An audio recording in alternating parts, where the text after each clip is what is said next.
Welcome to my channel principal Tarak. Dear student, आज हम 10th के मैथ का जो सेकंड क्वेश्चन है exercise 1.1 solve by factorization method के साथ ये क्वेश्चन हल करने लगे हैं। स्टूडेंट, ये बात याद रखना, जब भी आपने किसी भी क्वेश्चन को फैक्टराइजेशन मेथड के साथ हल करना है तो आपने ये याद रखना है कि पहले आपने उसकी स्टैंडर्ड फॉर्म बनानी है। स्टैंडर्ड फॉर्म के बाद, जैसा कि ऑलरेडी इस क्वेश्चन में स्टैंडर्ड फॉर्म मौजूद है, तो आप इसे जो स्टैंडर्ड फॉर्म है इसके साथ इसे कंपेयर करें। इसका जो कोएफिशिएंट है वो 1 है, टर्म बी है यहाँ वो -1 है, और इसी तरह जो कांस्टेंट टर्म है प्लस सी की जगह यहाँ आपके पास -20 है। आपने करना यूँ है कि आपका जो कोएफिशिएंट एक्स स्क्वायर वाला है इसे आप मल्टीप्लाई करेंगे कांस्टेंट टर्म के साथ। तो यहाँ भी आप ऐसा ही करेंगे, यानी कि 1 जो आपका कोएफिशिएंट है आप इसे -20 से मल्टीप्लाई कर दें, यानी 1 मल्टीप्लाई -20 इक्वल टू -20, यानी कि आपने जो एक्स स्क्वायर का जो कोएफिशिएंट यानी कि यहाँ 1 है आपने उसे मल्टीप्लाई किया है कांस्टेंट टर्म से और इक्वल टू आपके पास ए सी की शक्ल में एक आंसर आ जाएगा। तो इस तरह आपके पास ये -20 एक नंबर आ गया है। -20 के आपने फैक्टर बनाने हैं, यानी फैक्टर कैसे बनाते हैं, आप इसे डिवाइड करें, 1 पर डिवाइड करें 20 को, तो जाहिर बात है 20 ही आंसर आएगा। और इसी तरह आप 2 के टेबल पर 20 को डिवाइड करें तो 10 आएगा इक्वल 20, और इसी तरह आप 4 के टेबल पर 20 को डिवाइड करें तो आंसर 5 इक्वल टू 20। इस तरह आपने जो आपके पास नंबर है 20, आपने उसके ये 3 फैक्टर बनाए हैं।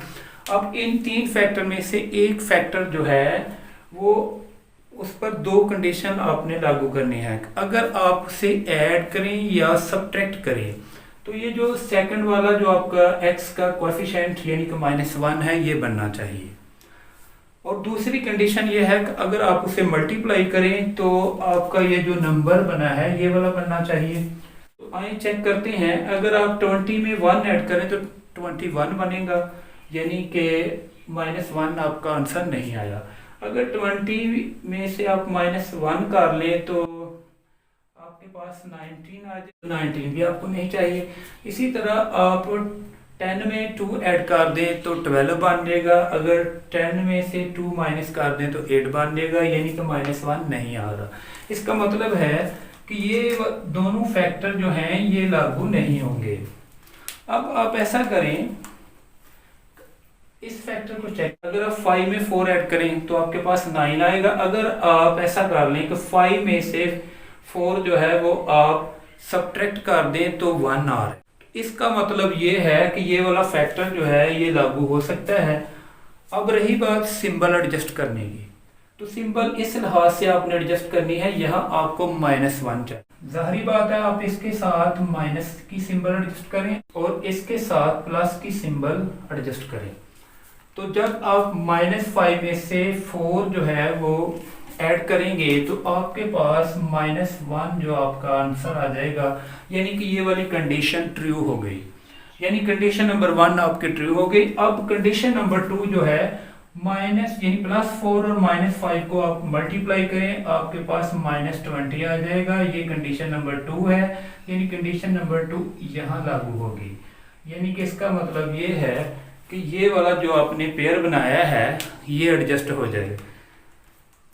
अब आपने इस क्वेश्चन को हल करना शुरू करना है और यहाँ चेक करें कि ये जो आपका x है इसकी जगह आपने ये जो पेयर बनाया है आपने ये एडजस्ट करना है, यानी कि +4x आप लिख सकते हैं और इसके आगे -5 यानी कि -5x लिख सकते हैं, यानी -x की जगह आपने ये पेयर एडजस्ट कर दिया है। तो डियर स्टूडेंट, ये बात याद रखना कि ये -5x या +4x आगे पीछे करने से कोई फ़र्क नहीं पड़ता, सिर्फ थोड़ा सा सलूशन यानी कि जो हल है उसमें सिंप्लीफाई करने में फ़र्क पड़ेगा, तो आंसर सेम ही आएगा। और 20 है आप उसी तरह लिख दें। अब स्टूडेंट आपने करना यूँ है कि ये जो 2 टर्म है ये अलहदा कर रहे हैं और ये अलहदा, इन दोनों में आपने कॉमन फैक्टर बाहर निकालना है और कॉमन सबसे पहले सिंबल जो है वो कॉमन है और उसके बाद कोएफिशिएंट जो है वो कॉमन है। तो यहाँ सिंबल प्लस और प्लस प्लस कॉमन आ गया, प्लस आप लिखें या ना लिखें।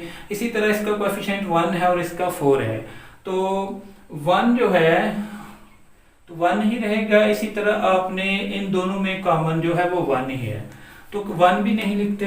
आपके पास वेरिएबल जो x है, यहाँ भी x है, वेरिएबल की जो दोनों टर्म में छोटी पावर वाली है वो आप वेरिएबल उसको बाहर ले आए, तो उसको कॉमन ले लें। जैसा कि ये x है तो ये कॉमन आ गया। अब ब्रैकेट अपनी तरफ से लगा दें और इसी तरह ये ब्रैकेट से बड़ा नंबर है तो जी स्टूडेंट, आगे ये दोनों टर्म है, इसमें सिंबल जो है माइनस माइनस या इसे माइनस कॉमन ले लें। आगे आपने नंबर कॉमन लेना है, 5 और 20 में 5 आपका कॉमन आ गया।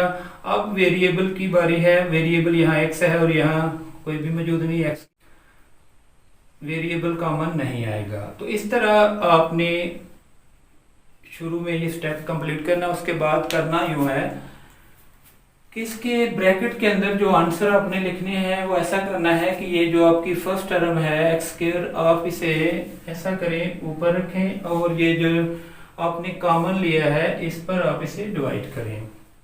तो 9th के मैथ में आपने पढ़ा है कि दोनों बेस सेम है, तो x जो है इसकी पावर 1 माइनस हो जाएगी ऊपर जाकर, यानी सब्ट्रैक्ट हो जाएगी, तो आपके पास x की 1 बचा, तो अंदर आपके x आंसर आ गया। इसी तरह ये सिंबल आप उसी तरह लिखेंगे। और नेक्स्ट आगे प्लस 4x है, तो प्लस 4x आप इसी तरह ऊपर रखें। ये जो कॉमन आपने लिया है इस पर डिवाइड करें, x से कैंसिल हो जाएगा और आपके पास 4 आ जाएगा, आप 4 अंदर लिख लें। इसी तरह आगे चलें, ये आपके पास -5x है, तो -5x को आप इस तरह ऊपर रखें और डिवाइड करें। ये जो आपने कॉमन लिया है -5 माइनस माइनस और 5 से ये आपके पास x बचा, तो x आपका आंसर है, ये आप ब्रैकेट के अंदर लिखें।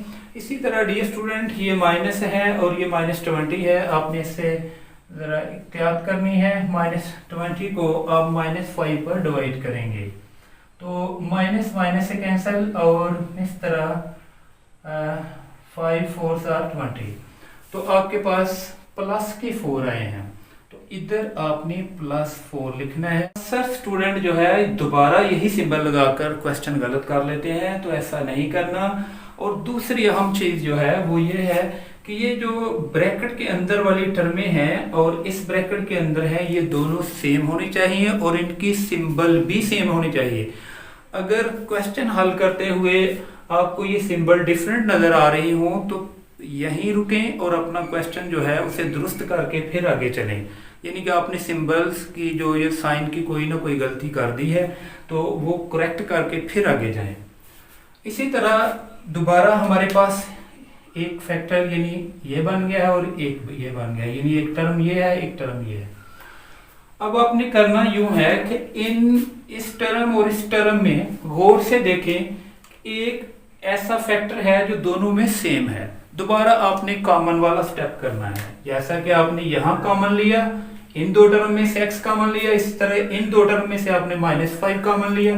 दोबारा यही सूल यही स्टेप आपने यही कानून आपने लागू करना है कि एक आपके पास ये टर्म है और एक आपके पास ये टर्म है, x+4 दोनों में कॉमन है। तो अब आपने x+4 जो है वो कॉमन ले लेना है और इसी तरह दोबारा ये आपका कॉमन आ गया और ब्रैकेट अपनी तरफ से लगा दी। अब दोबारा वही सूल आपने लागू करना है कि ये जो आपकी टर्म है यानी कि x × x+4 है, आपने ये जो कॉमन फैक्टर लिया है इस पर डिवाइड करना है। तो x+4 जो कॉमन आपने लिया है इस पर डिवाइड करेंगे, जारी बात आपके पास x बचेगा, यानी आंसर में x आ गया। इसी तरह ये सेकंड टर्म है, ये आप ऊपर रखें इसी तरह, और कॉमन क्या लिया है आपने x+4, तो x+4 पर आप दोबारा डिवाइड कर दें, ये कैंसिल हो जाएगी और -5 बचेगा, तो -5 आप इस तरह ब्रैकेट के अंदर लिखें और =0।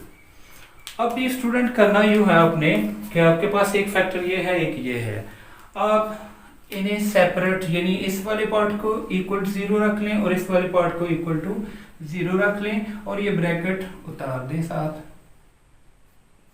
और ये ब्रैकेट जो है वो आप उतार दें, इक्वल टू 0 लिखते हैं। इसी तरह x माइनस 5 इक्वल टू 0।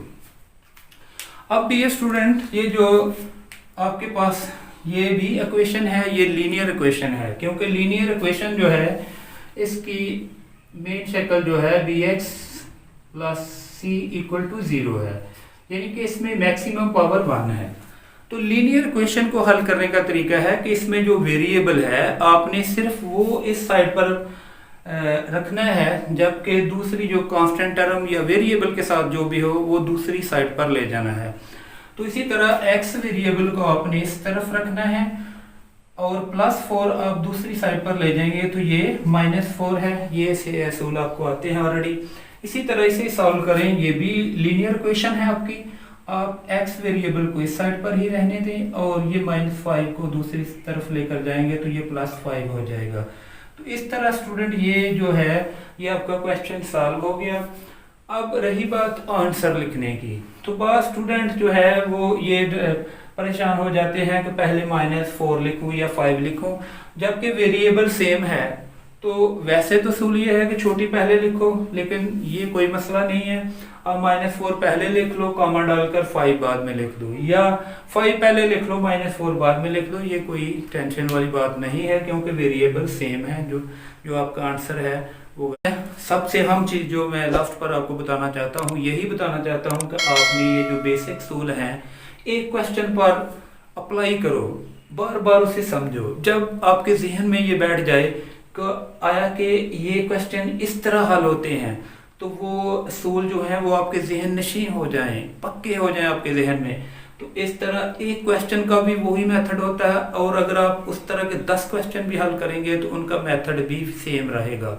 ठीक है, कुछ शुरू में जो है स्टैंडर्ड फॉर्म में डिफरेंस आएगा, आगे जैसे ही स्टैंडर्ड फॉर्म आ जाएगी आपने फिर यही कंडीशन, यही